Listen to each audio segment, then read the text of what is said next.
இந்த ஆசைகள் என்பது மனிதனுக்கு அடங்காத ஆசைகள், அடக்க முடியாத ஆசைகள், பேராசைகள். ஆசைகள்ல நிறைய விதம் உண்டு. அந்த ஆசைகள்ல மனிதன் சிக்கிக் கொண்டு அதுலதான் முழுமையா இந்த ஐம்புலன்களுடைய சிக்கலிலே சிக்கிக் கொள்வதே ஆசையினுடைய காரணம் தான். எதை நாம் ஆசைப்பட்டு விரும்புகிறோமோ நாம் ஆசைப்பட்டது நம்மிடம் நிலைப்பது இல்லை. நீ எதை வேணாலும் வச்சுக்கணும். எதை ரொம்ப ஆசைப்பட்டு ஒரு காரியத்தையோ, ஆசைப்பட்டு ஒரு பொருளையோ, ஆசைப்பட்டு ஒரு வாழ்க்கையையோ, எதை நீங்கள் மிகவும் ஆசைப்பட்டு தேர்ந்தெடுத்துக் கொள்கிறீர்களோ அது நமக்கு நிலைப்பது இல்லை.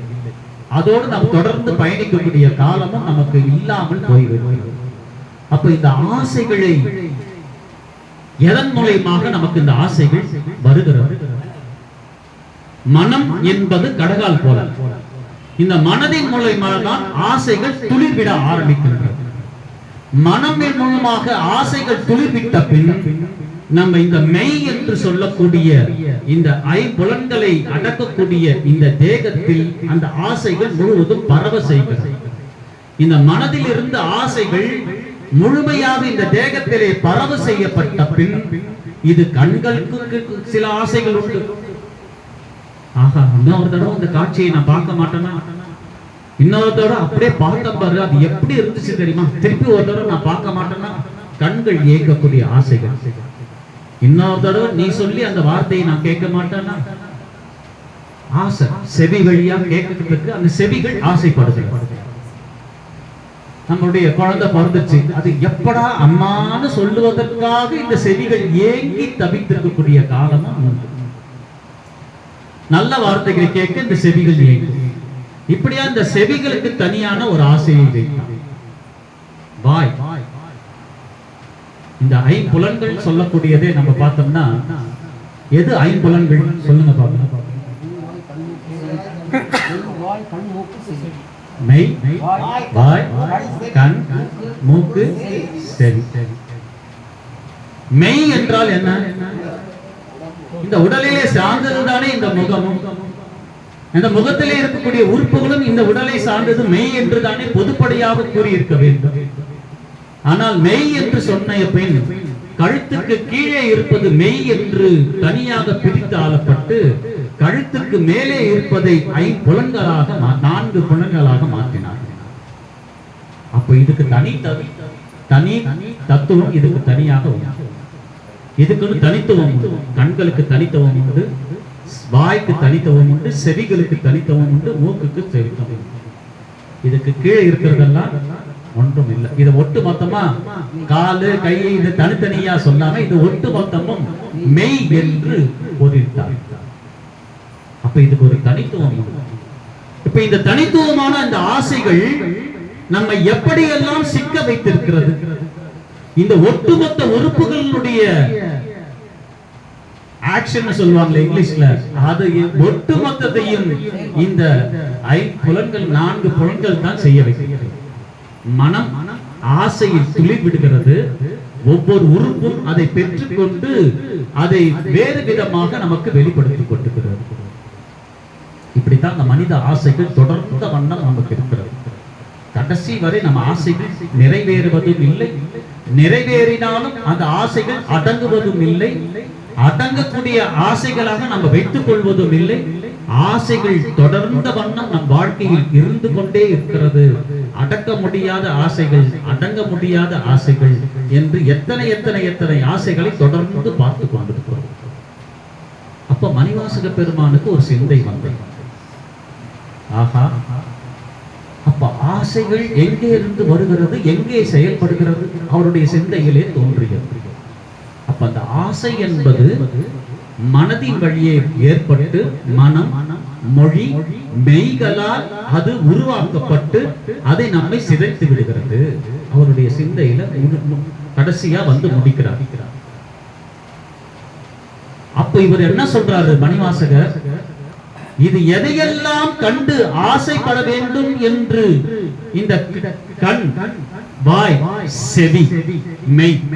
இவைகள் எல்லாம் எதையெல்லாம் ஆசைப்படுகிறதாக நினைத்து அந்த ஆசைக்கு நீ அடிமைப்பட்டு பின்னாடி நீ வருத்தப்படுகிறாயோ அந்த உறுப்புகளை எல்லாம் சிவத்தின் மீது ஆசை கொள்ளுமாறு மாற்ற வேண்டும்.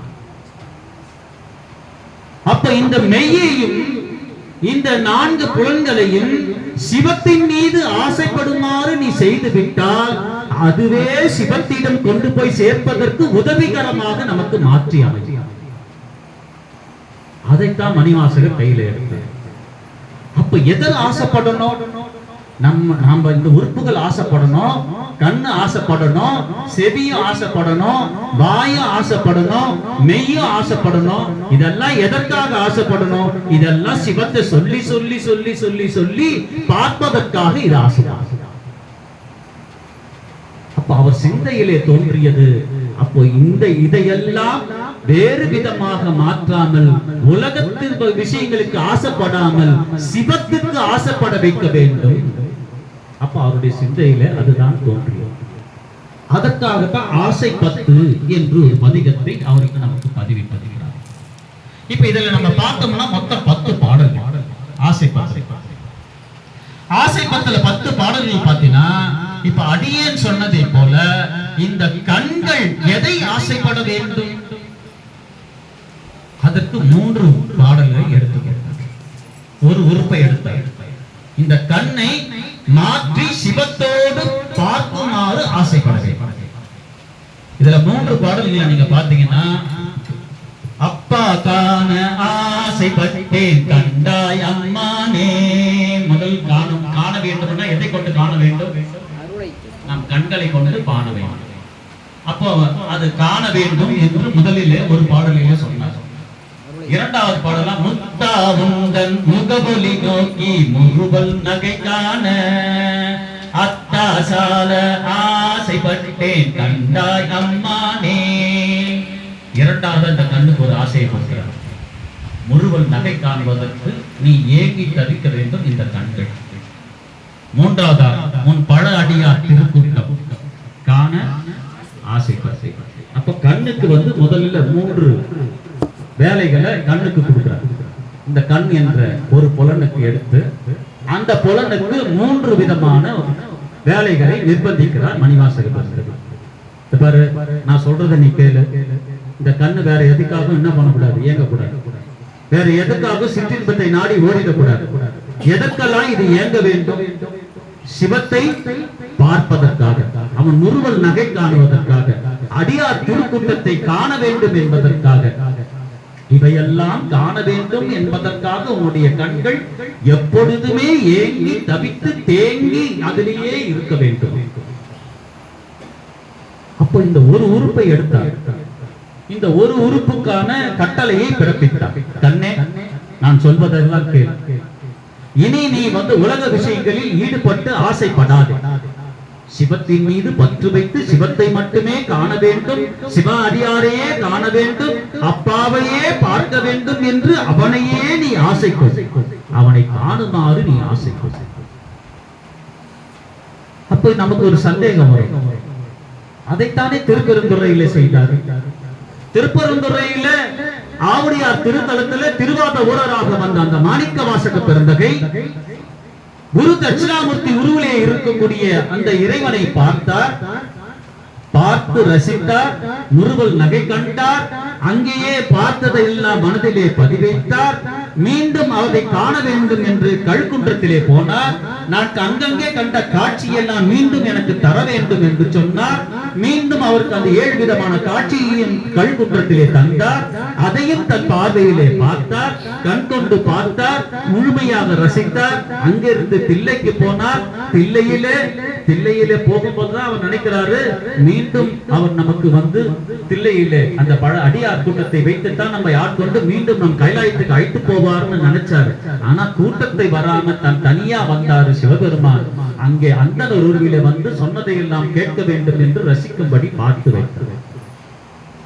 அப்ப இவ்வளவும் பார்த்துட்டு திருப்பி காண வேண்டும் ஆசைப்பட்டேன், காண வேண்டும் ஆசைப்பட்டேன்னா என்ன அர்த்தம்? அப்பதான் அந்த இடத்துல ஒரு சூட்சமம் மணிவாசகர் வைத்திருக்கிறார். இது 3 பாடல்களையும் நீங்கள் பார்ப்பீர்கள் என்று சொன்னால் இந்த சிறி கூண்டில் இது சிதைய அப்ப காண வேண்டும் ஆசைப்பட. நான் இதுவரை பார்த்ததெல்லாம் நீ கண்ட கொடுத்த காட்சி எல்லாம் ஊன் கொண்ட பிறவியை எடுத்து ஊன் கொண்ட கண்ணை கொண்டு உன்னை பார்த்து ரசித்து மகிழ்ந்தேன். உன்னை பார்த்து ரசித்து மகிழ்ந்ததெல்லாம் என்னுடைய ஆன்மாவில் பதிவாக அது இல்லை.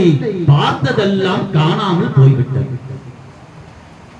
அப்ப அகக்கண்ணை கொண்டு உன் உருவை கண்டு நான் ரசிக்க வேண்டும். இதுவரை நான் புறவழியாகவே உன்னை பார்த்தேன். ஊன் கொண்ட பார்வையை கண்டு பார்த்து ரசித்தேன். அது எனக்கு நிலைத்து இருக்கும்படி என்னிடம் இல்லை.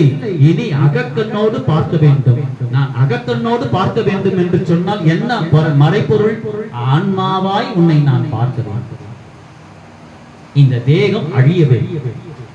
இந்த தேகம் அழிந்து ஆன்மாவாய் உன்னை பார்த்து காண்டு ரசிக்க வேண்டும். நீ கொடுத்த காட்சியெல்லாம் மீண்டும் எனக்கு தா. நீ தந்ததையெல்லாம் உன் கொண்ட கண்ணினால் பார்த்து நான் தவற விட்டு விட்டேன். இம்முறை நீ என்னை பார்த்து விட்டால் என்னுடைய சிறிகுடலான இந்த சிதையெல்லாம் சிதைய செய்து என் அகத்திலே இருக்கக்கூடிய பரமாத்மாவை நான் எழச் செய்து அதன் மூலமாக நான் கண்டு பிறவா நிலையை அடைவதற்கான ஒரு சந்தர்ப்பத்தை எனக்கு தான். அப்ப இந்த 3 பாடலையும் முதலில் கண்ணை எடுத்து அவர் சொன்னார். எதை நாம் கண் கொண்டு பார்க்க வேண்டும், எதை ஆசைகளை அறுக்க வேண்டும், எந்த ஆசைகளை வளர்த்துக் கொள்ள வேண்டும், அது கண்ணுக்கான உறுப்பை எடுத்து இந்த 3 பாடலிலே அற்புதமாக பதிவிட்டார். அடுத்த உறுப்பு அவருக்கு வந்தது செவி. அந்த செவிகளுக்கு கட்டளை இடுகிறார். செவிகளுக்கு 6 இடத்துல இந்த 10 பாடல்களிலே கட்டளை இடுகிறார் மணிவாசகர். நமக்கெல்லாம் அந்த செவிக்குன்னா ஒரு இன்பம்னா அது அளவிடாத இன்பம். யாராவது ஆசையா 4 வார்த்தை பேசினா அளவிடாத இன்பம். அன்பா 4 வார்த்தை பேசினா அளவிடாத இன்பம். இவைகளைத்தான் நாம் இன்பம் என்று இந்த செவிகளுக்கு இதுவரை நாம் கொடுத்திருந்தோம். ஆனால் மணிவாசக பெருந்தகை இங்கே கூறுகிறார், செவிக்கு 6 முறை இந்த 10 பாடல்களில் செவிக்கான இன்பத்தை செவி என்ற அந்த உறுப்பை எடுத்து காதுகளுக்கு கொடுக்கிறார்.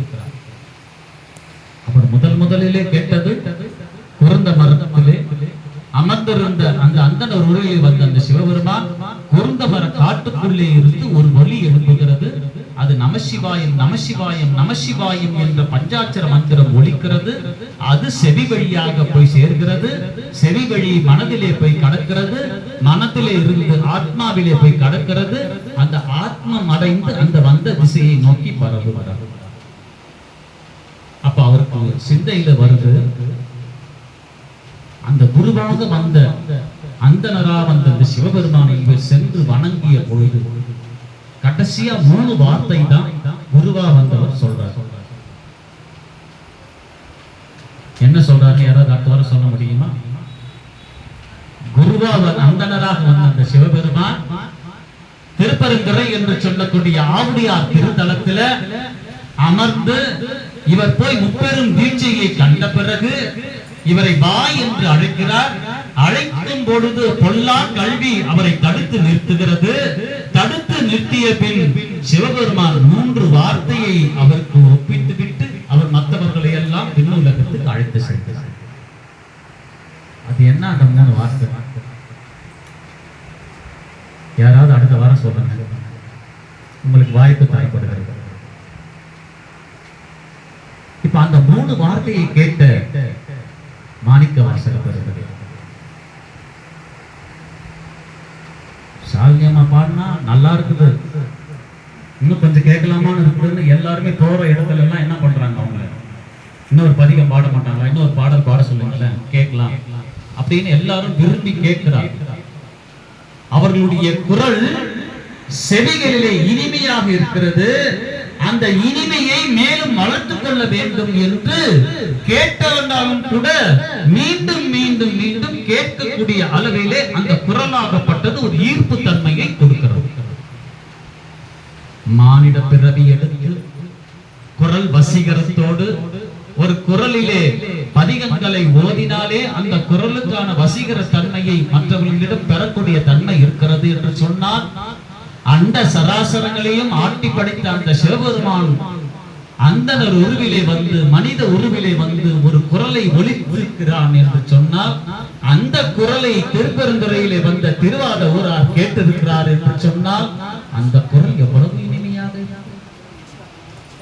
அதை மறந்துவிட முடியுமா? அந்த குரலை மீண்டும் மீண்டும் மீண்டும் கேட்க வேண்டும் என்று ஆசை வருகிறாதா? ஒரு பதிகத்தை பாடிவிட்டாலே மீண்டும் பார்க்க வேண்டும், மீண்டும் கேட்க வேண்டும் என்று மானிட குரலையே வசீகர தன்மையோடு ஆசைப்பட்டு கேட்டுக் கொண்டிருக்கிறன்னா, இறைவனே வந்து ஒரு குரலை கொண்டு அந்த குரலிலே ஒளியாய் சிவரூபமாய் வெளிப்பட்டு அவனே வெளிப்பட்டிருக்கிறான் என்று சொன்னார். அவனை அதை கேட்டு மீண்டும் மீண்டும் கேட்க வேண்டும் என்று ஆசை வராது. அதைத்தான் கேட்க வேண்டும் என்று மாணிக்கவாசகர் பெருந்தகை செவிகளிலே 6 முறை அவன் குரலிலே கேட்க வேண்டும். என்ன கேட்க வேண்டும்?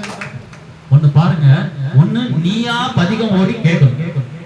சாலியம்மா நீங்க ஒரு பதிகம் ஓடுங்க, அவங்களுக்கு பிடிச்ச பதிகம் ஏதோ ஒரு ரொம்ப அருமையா, ஆமாமா எனக்கு இந்த பதிகம் ஓடு, இந்த பதிகத்தை சொல்லுங்க. நானா விரும்பி ஒரு நிகழ்ச்சி சொல்லி அதை அவர்கள் வாயால் கேட்டால் அது ஒரு இன்பம். அவர்களா முன்வந்து எனக்கு அருள் பாவித்து அவர்களா ஒரு பாடலை பாடினால் அது ஒரு இன்பம். குழந்தையா நம்மள வந்து தாத்தான்னு சொன்னா நமக்கு ஒரு இன்பம்.